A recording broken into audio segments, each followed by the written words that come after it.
Hello there, I'm sure you've heard the news. Antibiotics, our miracle weapons against infections, are now at the center of a growing global crisis. Misuse, overuse, and abuse of antibiotics have fueled a silent epidemic that threatens public health worldwide.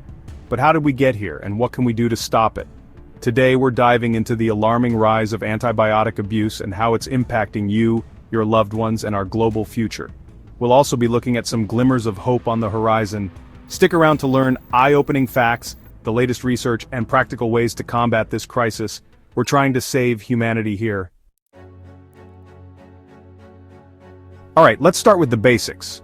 What is antibiotic abuse? It's treating these powerful drugs like they're candy. It's popping them for every sniffle, even though antibiotics only work on bacterial infections, not viral ones. Using antibiotics when you don't need them contributes to the very real and very terrifying problem of antibiotic resistance. Every time you take an antibiotic, the bacteria in your body are basically going through a Darwinian boot camp. The weak ones get wiped out, but the strong, the cunning, the ones who can evolve faster, they survive. And they reproduce, creating a new generation of superbugs that are harder, if not impossible, to kill. So next time you're tempted to self-medicate with that leftover Z-Pack, just remember those grenade-wielding bacteria. You probably want to keep those little buggers on our side. Let's talk numbers, shall we? According to a 2023 study by the World Health Organization, in low and middle-income countries, up to 80% of antibiotic prescriptions are unnecessary. In the United States, nearly 30% of outpatient antibiotic prescriptions are inappropriate. Meanwhile, in India, the world's largest consumer of antibiotics per capita use has more than doubled since 2000. But hey, it's not all bad news. Countries in Scandinavia, known for their strict regulations, have some of the lowest antibiotic usage rates globally. The point is, this isn't just a problem in developing countries or places with lax regulations. This is a global issue that requires a global response. Because, like a particularly contagious strain of the flu, antibiotic resistance doesn't respect borders. It spreads. It evolves. And if we're not careful, it could very well be the thing that brings humanity to its knees. Why should you care about antibiotic abuse? Antibiotic resistance is now one of the greatest threats to global health. Recent research shows that by 2050, antibiotic-resistant infections could claim 10 million lives annually. That's more than the number of people who die from cancer each year. In 2022 alone, drug-resistant infections caused 1.27 million deaths worldwide. Without action, routine surgeries and minor infections could become life-threatening. Remember when you got that nasty infection from that questionable piercing you got on spring break? Yeah, that could kill you. That stubbed toe you got from walking into a table in the middle of the night? Fatal. And it's not just human health we're talking about here.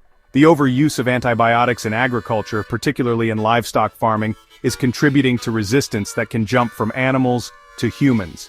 It's like a microbial game of hot potato, except the potato is a deadly superbug, and we're all stuck in the circle. Cutting-edge research is offering a glimmer of light in this otherwise very dark tunnel. Scientists are working tirelessly to develop new antibiotics, and they're coming up with some pretty ingenious solutions. In 2023, a team of researchers developed a new class of antibiotics using artificial intelligence. The same technology that powers your Spotify recommendations is now being used to fight deadly superbugs. And it's not just about developing new drugs.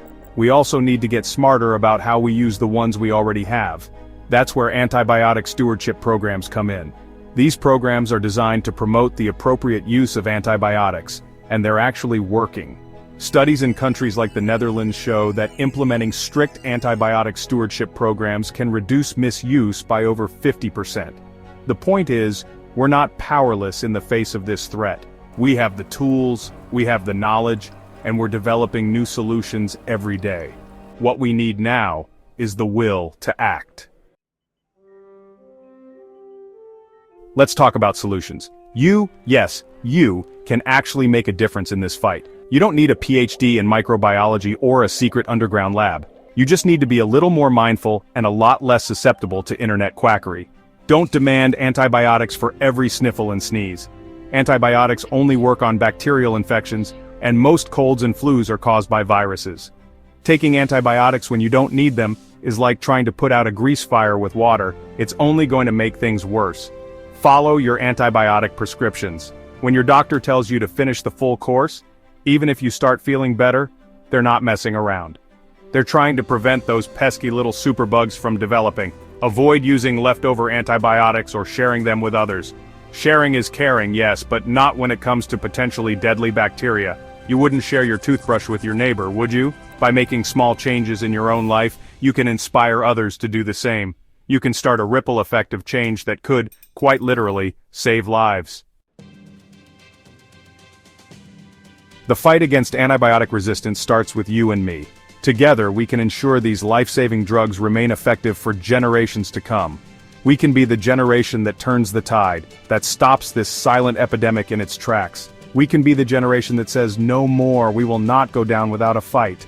Or we could just be a little more careful about how we use antibiotics. So the next time you're feeling under the weather, don't reach for the antibiotics right away. Talk to your doctor, follow their instructions, and spread the word about the importance of responsible antibiotic use. Because together, we can make a difference. We can ensure that these life-saving drugs remain effective for generations to come. And that, my friends, is a future worth fighting for. Thank you for watching, and don't forget to subscribe to our channel.